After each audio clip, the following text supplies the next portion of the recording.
It's an American story. Of course, the Muskogee Creek people were basically many groups, many smaller tribal groups that came together as the Muskogee Creek Nation, or the Muskogee Nation. Muskogee Creek is like saying Creek, Creek, or Muskogee, because the English called us creeks because we were around creeks. Well, most people are around water, fresh water.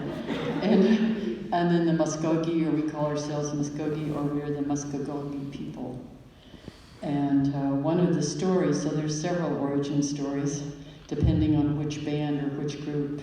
And we came together politically as a nation to deal with different governments as a sovereign nation. We're still a sovereign nation, but I think first we dealt with the Spanish, with Mr. De Soto, and French, and then Great Britain, and then the Americans. And they've proved to be the most challenging. Anyway, this poem is included in Crazy Brave. I put together the memoir in my own way. And I think from the book, The Woman Who Fell from the Sky, I was trying something that I don't know that any of the scholars or anyone has ever quite pinned down, but what I've been trying to do is to make a book an oral event. Of course they are anyway, innately. Poetry is an oral event. You can take it from here and here and put it in a book, and it's sort of freeze-dried for a while. And then it emerges, it comes to life when you breathe into it. I suppose even if you're breathing with your thinking into it. And so often I will have little stories or vignettes or moments in between or around the poems, and with each book since then, it's been a little bit different as I discovered different ways. The last book, Conflict Resolution for Holy Beings, I had riffs, saxophone riffs in poems, in between little stories and moments, because that's how poetry happens in a community, or at least our indigenous communities. We usually have a baby crying maybe, or toddling around, and kids in different ages, and somebody might sing a song, and then that reminds somebody of a story, and then we're off on genealogy, and genealogy is basically history and stories, and that's how it is. I think within our communities, period. It just doesn't, we don't just have poetry over here, and then over there is fiction, and nonfiction is over there, and they don't touch each other. It's all together, just like music. I think poetry, music, and dance all came into the world together. And I want to say, Meadow, thank you for starting with an acknowledgement of the original peoples. That's important. So this is called Once the World Was Perfect. And it seems to me with our nation, tribal nation, and with other stories, it always seems like we were all brought into this world and given instructions on, how to take care of universal laws, basically, because they go across all peoples. Well, you come in and be nice to each other. Don't do things to other people you wouldn't want done to yourself. Take care of this place, and so on. And yet we humans, it appears in many of the stories that we get ourselves into predicaments. We destroy a world, and then we're emerging into another one with the reminder to take care of the earth, to take care of each other, that we're all related. All the children are all our children, the grandchildren are all our grandchildren. And it's going to be hard just to read this because I have a new song based on this poem. Once the world was perfect, and we were happy in that world. Then we took it for granted. Discontent began a small rumble in the earthly mind. Then doubt pushed through with its spiked head, and once doubt ruptured the web, all manner of demon thoughts jumped through. We destroyed the world we had been given for inspiration for life. Each stone of jealousy, each stone of fear, greed, envy, and hatred put out the light. No one was without a stone in his or her hand. There we were, right back where we had started. We were bumping into each other in the dark. And now we had no place to live because we didn't know how to live with each other. Then one of the stumbling ones took pity on another and shared a blanket. A spark of kindness made a light. The light made an opening in the darkness. Everyone worked together to make a ladder. A wind-clad person climbed out first into the next world, and then another generation, another, all the way through time to now, to you. So every project has an origin story, and I think I'm going to start with this. I'm going to read a little more, and then I'm going to talk about the origin story of this book. Because sometimes they happen and you don't know they're happening. I think a lot of people think poets, and maybe even writers, just get this idea and then they write it and there it is. I think students think that too with papers and poems sometimes. I can always tell when a student's brought in something they just did. I can smell the fresh, the raw freshness. And they always say, how did you know? So there's a lot of revision and rethinking, but sometimes the template comes like that. And then I remember one time I went to Hopi Land to see a friend's child, some friend's child dance, and then it turned out I wound up at a funeral and helping. And that morning I went to, they went to bury the husband out, and I stayed there while the children were sleeping and the grandmother was sleeping, and I sat there with coffee, a pot of coffee, and wrote on a yellow pad, one of those yellow pads, and the poem, I wrote until sunrise. It was about 5 pages. And the eventual poem, which is called The Dawn Appears as Butterflies, was 3 pages with only 2 of the original lines. But I captured it, you see. You can capture it, but it may not be the exact thing once you start working with the architecture and movement of words and so on. But what's interesting about this open is that what came out of this years later, and I had no idea. Once I was so small I could barely see over the top of the back seat of the black Cadillac my father bought with his Indian oil money. He polished and tuned his car daily. I wanted to see everything. This was around the time I acquired language when something happened that changed my relationship to the spin of the world. It changed even the way I looked at the sun. This suspended integer of time probably escaped ordinary notice in my parents' universe, which informed most of my vision in the ordinary world. They were still omnipresent gods. We were driving somewhere in Tulsa, the northern border of the Creek Nation. I don't know where we were going or where we had been, but I know the sun was boiling the asphalt. The car windows were open for any breeze. This is pre-air conditioning. As I stood on tiptoes and pre-seatbelts. As I stood on tiptoes on the floorboard behind my father, a handsome god who smelled of Old Spice, whose slick black hair was always impeccably groomed, his clothes perfectly creased and ironed. The radio was on. Even then I loved the radio, jukeboxes, or any magic thing containing music. I wonder what signaled this moment, a loop of time that on first glance could be any place in time. I became acutely aware of the line the jazz trumpeter was playing, a sound I later associated with Miles Davis. I didn't know the words jazz or trumpet. I don't know how to say it with what sounds or words, but in that confluence of hot southern afternoon, in the breeze of aftershave and humidity, I followed that sound to the beginning, to the birth of sound. I was suspended in whirling stars.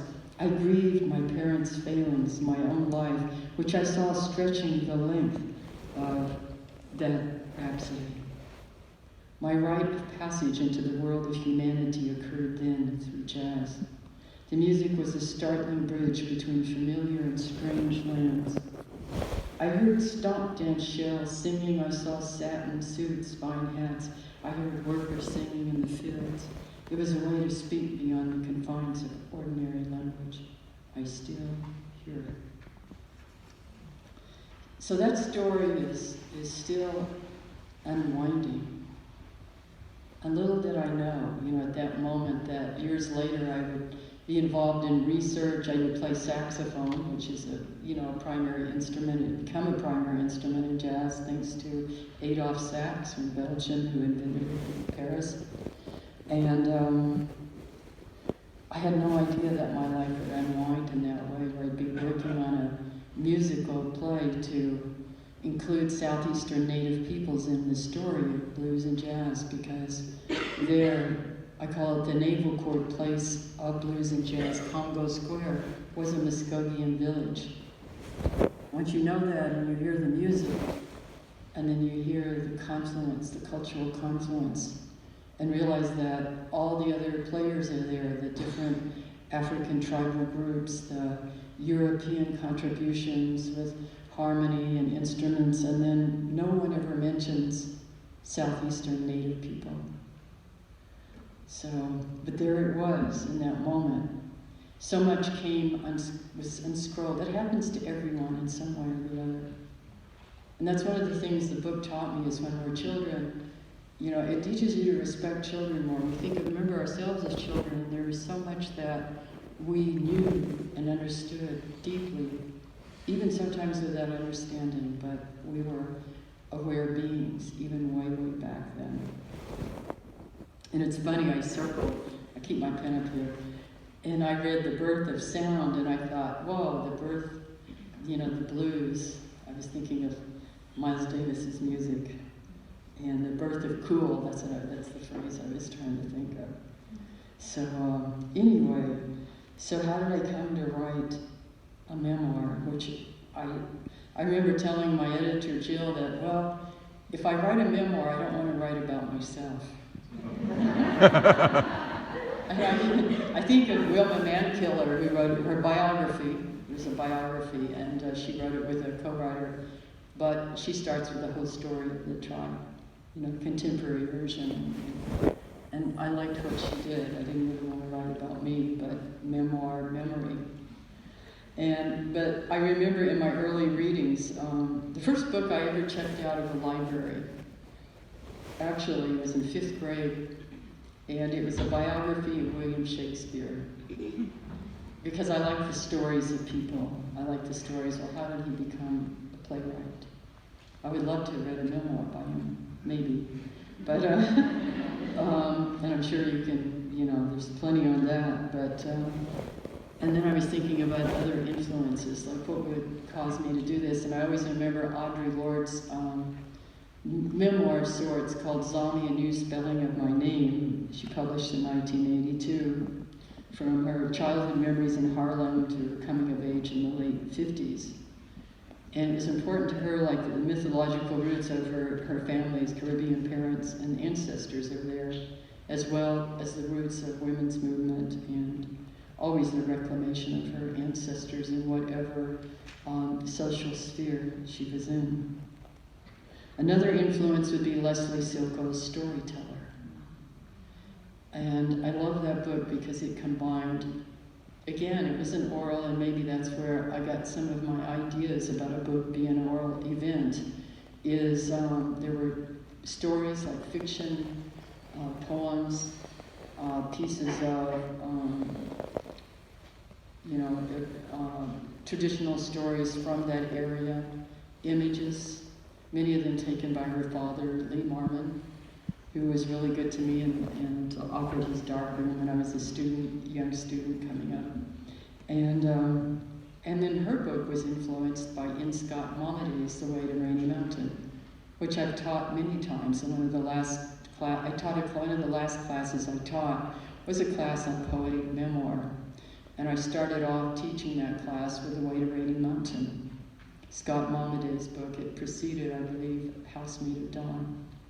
But it's one of my favorite books of his because it did combine images and also stories. There were like 3 different voices, the personal voice, the voice of history, you know, the mythological voice. And it's a beautiful, I think it's one of his, I think it's a masterpiece of sorts, that book.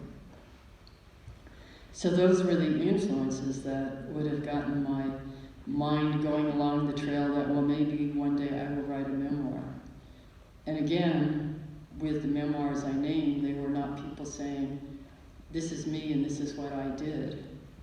Rather, we are a people, we are a land, we are a voice together. And yet, in this field, in these various fields of existence, some of them in the mind field, some in different layers of physical, in memory. Well, what is memory anyway? I mean, memory is often thought of as a past, something that happened a long time ago, something that we might go back and forth to, one for happiness or one to our detriment. Sometimes I think a lot of illness are difficult memories that get knotted up. Mm-hmm. And so how do you unwind them, or how do you loose them or release them? But I tend to think of memory because writing memoir, writing poetry, playing music, you engage with memory in an intimate manner. And I've come to understand it, and I could go through all of this with a Muskogean context, is that memory is more like a spiral. I believe DNA molecules they're like spirals. I think of DNA as having our memories, that it's carrying stories of that's why a lot of our dreams, we think we come up with an idea, it's been carried through. That, and there's the personal DNA. I think we have the DNA of the land that's also part of us, if our people are from that place, or we grew up and ate from there, you know, implanted memories there. And there's DNA memory, which of another sort, not necessarily physical, of a country, you know, of a country that we deal with. But so that in this kind of a spiral, which is moving, it's not static. That's another quality of it. Memory is not static. So that it moves, you know, if we're bringing it up now, it's present. It's a present memory. It becomes present. And then we imbue it. We either load it with more heaviness and send it back, and then it anchors us and maybe holds us and keeps us from moving, or we clean it off.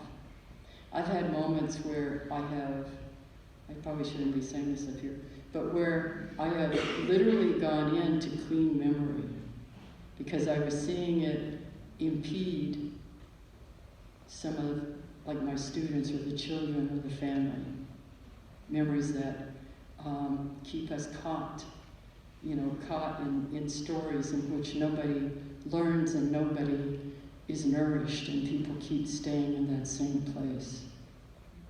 Sometimes we have our mother's memories, or our grandparents, or our great-grandparents. You know, you think, where does that come from? All this came from my thinking of this too started with what I call the donut story. That's not even in my notes here. But one time I was doing a spin class in West Hollywood. See, I'm going a little farther afield. I was in a spin class, and I love spin classes in West Hollywood. And I was, you know, the endorphins were pumping, and I felt really good. It was a good class. I liked the pick of music, so I wasn't getting mad in my head. Would you play something else? It was a nice class. And then suddenly I thought, or a thought was thinking to me, I want a donut. And I'm thinking, wait a minute. Because we don't often think that. We go along thinking our thoughts and da-da-da-da-da, and sometimes a thought will interrupt, or suddenly, why am I feeling sad, or whatever. And but I stopped and thought, wait a minute, I don't eat donuts. I just stay away from that kind of thing, because it impedes my body. And I thought, okay, where did that donut thought come from?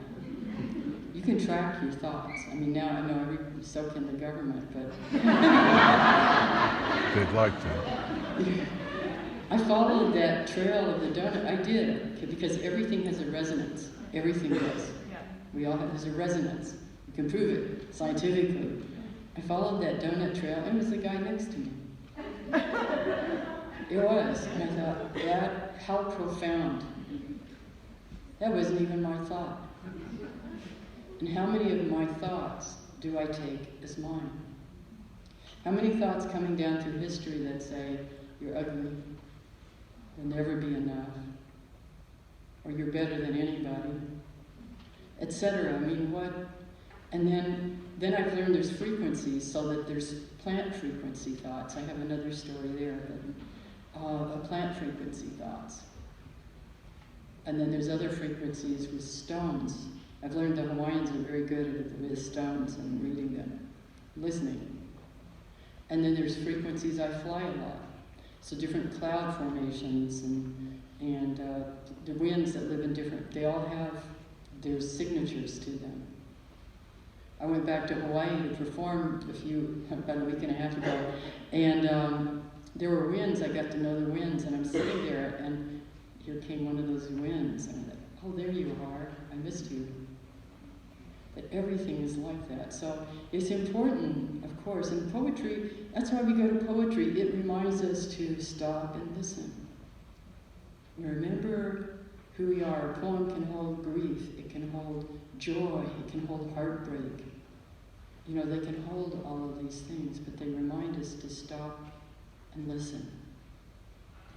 And that's what draws us to poetry, I believe, and that's why